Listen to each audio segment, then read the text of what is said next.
He told the boy to back away, said he didn't want his wife touched by someone like that. But 6 hours later, that same boy was elbow deep in blood, saving the life of the woman and the child. They called the cops on him right after. This is not just a story about race, but it's about what people reveal when they think no one's watching. So stay right here, because the boy they tried to humiliate, he's about to become the name they can't forget. His sneakers slapped against the wet gravel, every step soaking deeper through the holes near the toes. Malik kept his head down, hoodie pulled up against the rain, arms tight to his sides. The road was long, quiet, no cars, just trees, shadows, and his own breathing. A sharp honk broke the stillness. He turned fast. A white SUV sat crooked in the mud just off the shoulder. Hazards blinking. Hood popped. Steam pouring. He hesitated. He'd seen enough movies to know how these things went. But then the passenger door opened, and a woman leaned out, clutching her belly. "Help, please," she groaned, voice strangled, hands trembling over her swollen stomach. Malik rushed forward without thinking. But before he could reach her, the driver's door swung open, and a tall white man stepped out. Wet collar stiff, boots too clean for real work, jaw set like stone. "Back up," the man barked, holding one hand out like a traffic cop. "We're fine." Malik blinked. "Your wife, she looks like she's—" I said, "Back up." The man stepped closer, nose flared, jaw tight, not even looking at the woman now, just Malik. "You think I don't see this for what it is? Rainy road, stranded couple, you showing up out of nowhere?" He snorted, not falling for it. Malik looked past him. The woman was doubled over now, sliding slowly down the car door. "She needs a hospital," Malik said calmly. The man sneered, "And I need to not get mugged." That should have been the moment Malek turned away. But something in him, something quieter, older than his 17 years, said no. "I'm not going to leave her like this." The man's face twisted. "You touch her, and I swear to God." "I don't want your wallet," Malik said, slowly raising his hands. "I'm trying to help." A long beat of silence. Then, from the woman's side, "Ethan, please. I can't breathe." Ethan turned to her, the mask slipping for half a second, panic in his eyes. But then it returned, harder than before. "There's an old mechanic's shack about a half-mile down," Malik said, already stepping back. "I'll go find something. You can follow or not." He didn't wait for a response. The rain was colder now. Trees hung low like watching figures. The shack appeared like something out of a dream. Rusted metal, broken window, door hanging off one hinge. He kicked it open. Inside, dust, cobwebs, oil stains, but dry. By the time they reached it, the woman could barely walk. Ethan carried her inside like a man who had never done anything delicate in his life. Malik laid down a pile of torn seat covers on the floor. She sank into them with a groan. "No cell service," Ethan snapped, waving his useless phone. "Nothing." Malik didn't answer. He was already checking the woman's breathing. Her skin was clammy. Contractions close. "What's your name?" he asked. "Rachel," she whispered. "I think it's time." Ethan paced the back of the room, arms folded, jaw locked. "You ever done this before?" he asked Malik without looking. "No." Ethan scoffed. "But I helped my mom deliver twins in our neighborhood," Malik added softly. "No hospital, just hands." Ethan stopped pacing, but said nothing. Malik rolled up his sleeves, washed his hands in rainwater from a cracked jug, and took a slow breath. "Rachel, I'm going to need you to trust me." Her voice cracked. "I already do." Time blurred. The hours passed like smoke. Rachel screamed. Malak coached her. Ethan stood frozen, a ghost in the corner, occasionally muttering curses under his breath. And then, just before dawn, a cry. The baby, wet, red, furious, filled the shack with the first sound of life. Rachel wept. Ethan knelt in shock. Malik wrapped the baby in his own hoodie. But peace lasted seconds. Ethan stood slowly, eyes unreadable. "Give me the baby." Malik handed it over. Ethan turned his back, walked to Rachel, whispered something. And then he pulled out his phone. The bars had returned. Malik watched him dial. "Yeah," Ethan said flatly. "We were attacked. Some kid tried to rob us. We're safe now. Yeah, we'll wait for police." Malik didn't flinch, just stared. "You're lying," he said quietly. Ethan looked over his shoulder. "You people always think you're the hero. You're not. You're the story no one will question." Rachel gasped. "Ethan, no!" He ignored her. Malik sat down slowly, back against the wall, rain still dripping outside, his hoodie now gone, his name about to be ruined. But on the crate beside the wall, a black object blinked, a small red light still on. The GoPro. The one Rachel had strapped to her chest when she first leaned out the car. She hadn't turned it off, hadn't even remembered it was there. And neither had Ethan. Malik exhaled, not in fear, in something closer to patience. The shack creaked. The baby cried again. And Malik waited. Because some stories didn't need defending. They just needed to be seen. Sirens whined in the distance. Malik didn't move. He sat perfectly still on the oil-stained floor, arms crossed, back straight, eyes fixed on the closed shack door like it was a courtroom entrance. Ethan paced again, faster this time, phone pressed to his ear, voice tight. Yeah, he's still here, just sitting there like he owns the place." Rachel sat with the baby on her chest, pale, trembling, the aftershock of birth still clinging to her body like smoke. Her eyes flicked between her husband and the boy who had saved her. She hadn't said a word since Ethan made the call. Outside, the red and blue lights cut through the trees. 2 officers stepped out, one older, thick hands, grim expression, the other, young, wide-eyed, one hand hovering over his belt. Ethan waved them down like a man hailing a cab. "He's in here. Tried to rob us last night. Forced us off the road. I've got it all on video." He turned and gave Malik a satisfied look. "You messed with the wrong man, boy." The older officer entered first, head low. "You, stand up." Malik didn't knit. "I said stand up." Rachel's voice cracked. "He saved my life." Both officers turned. Ethan stiffened. "Rachel." "He delivered our child when you wouldn't let him come near me." Silence. Ethan stepped forward. "She's confused, in pain. She doesn't know what she's saying." The older cop turned to Rachel. "Ma'am, is this true?" Her arms tightened around the baby. "It is." Malik slowly got to his feet, calm, controlled. "He called you before he even asked if I was okay," Malik said softly. "Because men like him never think they'll be questioned." The younger cop shifted uncomfortably. Ethan's voice rose. "Are you seriously taking his word over mine?" The baby cried. And in that moment, Malik turned to Rachel. "Where's the camera?" She looked down at her chest, realization dawning in her eyes like a sunrise after a sleepless night. She reached for the GoPro, still warm against her collarbone. Ethan moved to stop her, but the older officer raised a hand. "Don't." Malik stepped forward, took the device gently, and handed it to the younger cop. "Everything's on there," he said. "The birth, the threats, the lies." The shack felt frozen in time. The older cop gave Ethan one long look. "You made a false police report."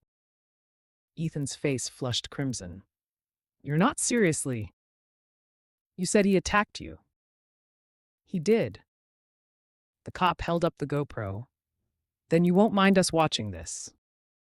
Malik stepped back. For the first time, Ethan looked small. The young officer stepped outside to run the footage. The silence that followed was violent in its weight. Rachel broke it first. Why did you do it? Ethan didn't answer. You would have let him get arrested after he delivered our baby. He's not one of us, Rachel. The words slipped before he could catch them. She stared. One of us? Ethan stammered. I meant, look, you saw what he looked like, just showing up out of the woods. What was I supposed to think? You were supposed to think like a father, she snapped. Not a coward. The door creaked open. The young officer walked back in, GoPro in hand, eyes wide. He handed it to his partner, then looked at Malik. We'll need a formal statement, but we saw enough. Ethan's jaw clenched. The older officer turned to him. You're coming with us. What? You filed a false report? That's a felony. Let's go. The click of handcuffs rang louder than the baby's cry. Ethan shouted as they pulled him outside. I'm a war veteran. You're going to ruin me over some punk? Malik stood in the doorway, watching him be shoved into the back of the cruiser. Rachel walked up beside him, the baby bundled in her arms. You saved us, she whispered, and he nearly destroyed you for it. Malik shrugged, eyes on the trees. I'm used to people like him. Rachel's eyes welled up. You shouldn't have to be. They stood together in silence, the baby squirming gently between them. Malik turned slowly. You got a name for her? Rachel smiled faintly. We were going to name her Grace. Malik nodded. Fitting. She reached into her purse, pulled out a folded $100 bill. Take this, for what you did. He stepped back. Keep it. She looked confused. Why? Because next time someone like him tries to lie, you need to remember how it feels to be owed something more than money. He turned, walked into the trees, hoodie still missing, face unreadable. The sun was rising. And somewhere behind him, a baby named Grace had already lived through her first taste of injustice and seen what it looked like to stand through it anyway. The courtroom smelled of waxed wood and waiting. Malik sat on the bench farthest from the center, hoodie clean this time, but the silence around him felt the same. People glanced over their shoulders, unsure who he was, but sure he didn't belong. He didn't flinch. Rachel sat 2 rows up with her baby in her arms. No wedding ring on her finger today. The case wasn't criminal, yet. Today was a hearing. Civil, quiet. But Ethan's lie had ignited more than just a false report. News had spread. A local paper had run the story after someone from the precinct leaked the GoPro footage. Veteran accuses teen of attack after being helped through wife's labor. Footage says otherwise.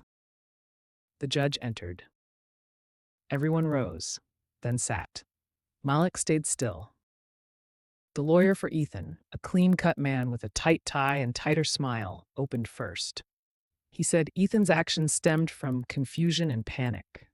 He called Malik an unverified individual and cited trauma response under duress. Then he turned toward Malik. This boy is no hero. He entered a private vehicle uninvited. He had no medical training. This is not about race. It's about responsibility. Rachel shifted. Malik's attorney, a soft-spoken black woman with salt in her voice, stood slowly. She didn't raise her tone once. This is about what happens when someone assumes their fear is fact. My client was treated like a threat before anyone asked what he was doing there. Even after saving a life, he was almost jailed. Why? Because the man who called the police believed no one would question his version. She paused. But someone did. The courtroom grew still. Rachel was called to the stand. Her voice was steady, but her hands trembled as she adjusted Grace's blanket. When I went into labor, Ethan froze. He kept yelling at Malik to stay back, but he didn't listen. He helped anyway. I don't think I'd be alive if he hadn't. The opposing lawyer asked whether Malik had threatened her. Rachel's answer was quiet. The only threat in that shack was fear, and my husband fed it. Malik looked down. He could feel the room recalibrating. After the hearing, they stepped into the hallway. Cameras flashed. A journalist called out, "Malik, do you have a statement?" He paused, turned. "I didn't help her to be thanked. I helped because it was the right thing to do. And if doing the right thing makes people uncomfortable, maybe they need to ask why." He turned away before they could ask more. Later that night, at a gas station, Malik stood behind an old man fumbling for change. The clerk was impatient, tapping his pen. Malik watched quietly, then stepped forward and paid without a word. The old man looked up. "Why'd you do that?" Malik shrugged. "Some people just need a hand." He walked outside to the same beat-up bike he'd had for years. As he mounted it, his phone buzzed. A message from Rachel. "I filed for separation. Grace deserves better. You taught me that." Malik stared at the screen, unreadable. Then he opened a new message and typed, "I'm enrolling in EMT training. Can't always wait for help to arrive." He hit send and rode off beneath streetlights that flickered like uncertain hope. Malik's shoes squeaked faintly on the linoleum floor of the city's EMT training center. No one greeted him. No one looked up. But as he signed his name on the registration sheet, with clean block letters and calm breath, it wasn't for them. He wasn't here to prove anything. He was here to prepare. Meanwhile, the internet had done what the courtroom hadn't. The GoPro footage went viral. Not because Malik posted it, but because someone in the emergency room staff had. The caption read, "Teen delivers baby in woods after man accuses him of assault. But watch what actually happened." 3 million views in 24 hours. Comments flooded in. He stayed calm the whole time. Why did the husband lie like that? Protect Malik at all costs. Ethan was forced to resign from the Veterans Advisory Board. The mayor's office distanced themselves. His face disappeared from the town's parade banners and was replaced by a generic flag. Still, he didn't speak publicly. He didn't apologize, until one night Malik received an email from a burner account. I panicked. "That's not an excuse. I know what I did. I ruined everything. You don't have to forgive me. Just needed you to know I know." No name. No sign-off. Malik didn't reply. In class, he studied hard. Never late, never loud. When someone scoffed at his questions, he simply nodded and kept going. One day, during a practical drill, a fellow trainee panicked while checking a pulse. Malik placed a steady hand on the trainee's shoulder. "Breathe, count it out, don't rush the beat." The instructor watched from across the room. Later, she pulled Malik aside. "You've seen pressure before. Real pressure, haven't you?" Malik nodded. She smiled. "Good. That's what makes a medic." Outside the building, Rachel waited in a parked car. Grace was asleep in the back. She handed Malik a small box. Inside, a tiny pair of white baby booties, neatly folded. They're for her to remember who really brought her into the world. Malik's eyes didn't well up, but his jaw tightened. Then Rachel added, "And I wanted to ask, if it's okay, could you be her godfather?" Malik looked at the box, then at Grace, then back at Rachel. "I'll protect her the way no one protected me." From the sidewalk, a woman snapped a photo, Malik gently holding the booties in one hand, his other hand resting on the glass beside Grace. The photo went even more viral than the footage. Headline: "The baby he delivered, the man they ignored, the story that changed a town." And still, Malik said nothing publicly. He just showed up. Quiet, consistent, ready. It started with a town hall meeting. The mayor had scheduled it to calm tensions. but the tension was already seated in folding chairs and quiet stares. Whispers filled the corners like smoke. Malik sat in the back, hoodie zipped halfway, cap low. He didn't speak, but others did. One nurse stood up. I was there the night he came in. He delivered that baby. He stabilized the mother. We failed. Not him. An older woman raised her hand next. My grandson said the boy taught him CPR after school. Y'all said he was trouble. And then Rachel entered. Not dressed up, no makeup, just a clean white shirt, baby Grace in a sling across her chest. She walked to the mic. My husband lied. I was scared. But that boy, he was brave.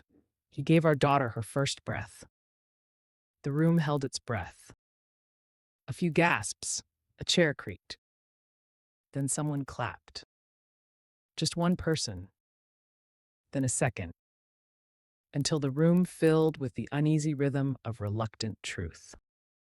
The mayor glanced to his aide. The aide nodded. 2 days later, the town issued a formal statement. We recognize Malik Thompson's bravery and contribution to our community. But it didn't stop there. The EMT program posted a video of Malik leading a mock trauma scene, calm, efficient, clear. Comments poured in again. This is who I want showing up when I call 911. He's got more poise than men twice his age. Meanwhile, Ethan finally resurfaced. A local podcast, small, gritty, known for its brutal honesty, gave him a slot. But instead of a redemption arc, Ethan unraveled. She just screamed, and there was blood, and he was black and tall, and I thought, look, I just thought something was happening to her. The host didn't let it go. You mean to say your default was to assume he was a threat, even though your wife called for help? Ethan didn't answer. The clip was shared everywhere. It became a case study in implicit bias. Meanwhile, Malik remained silent until the fire station invited him to speak at their youth outreach night. He stood behind the mic in front of 20 black teens. I was 13 when I realized I could do everything right and still be seen wrong. He paused. But I also learned truth doesn't need a microphone. It just needs time. He didn't preach. He just stood there, tall, quiet, present. The room listened. Not because he demanded it, but because he'd earned it. The city held a ceremony. Not for show, for acknowledgement. Inside the auditorium, light filtered through tall glass windows. People murmured softly. Some stood. Some sat still. A row of officials in suits. Rachel in the front with her baby. Ethan was not invited. Malik stood at the edge of the stage. Not on it. Just near enough to see. A woman stepped forward. Fire chief. Gray braid tucked tight. Eyes sharp. She held up a small red box. To the young man who acted when others froze. To the one who reminded us who we're supposed to be. Malik Thompson. Silence. A moment. Then footsteps. Slow. Measured. Malik walked forward. He took the box. Opened it. A pin. A silver emblem. Wings crossed with flame. Volunteer first responder. No speech. Just a nod. But his hands, they held the box like it meant something more. Something earned. Later that night, he stood outside the station. Cool wind. Street quiet. The city felt different. Rachel approached. She didn't say much. Just, thank you, again. He nodded. She looked down. I left him. I'm staying with my sister. A pause. He said he doesn't remember it clearly. But I do, and so does Grace. She turned to leave. Stopped, then whispered. She smiles every time she sees brown hands. Malik didn't speak. He just watched her walk into the dark. Next morning, his name appeared in the paper. Local teen saves mother and child. But it was the photo that mattered. Him, holding Grace. The hospital behind them. Sunlight catching the edge of the baby blanket. It spread. Fast. And in classrooms. Firehouses. Coffee shops. They asked the same question. Why did no one believe him? A week passed. Then another. A man in a suit came by. Tall, stern. FEMA cadet program. You were nominated. Malik blinked. I didn't apply. You didn't have to. He left that night for training. Didn't tell many. Didn't say goodbye. He just left a note on his bedroom wall, taped beside his hospital wristband. And the photo, it read, "What I do matters, whether they see it or not." Sometimes, the world won't recognize your worth. It'll call you threat when you're trying to save someone's life. It'll close doors even after you break them open. But the truth? The truth doesn't knock. It walks in, uninvited, undeniable, unapologetic. This wasn't a story about being saved. It was about standing tall, even when everyone looks down on you. It was about what happens when quiet courage meets loud injustice. Now it's your turn. Drop a comment. Tell us what you think Ethan deserved. Should Rachel have forgiven him? What would you have done? Like the video. Share it with someone who needs to see it. And subscribe for more real stories. Stories that challenge, heal, and remind us. Power doesn't always speak loud. Sometimes it whispers.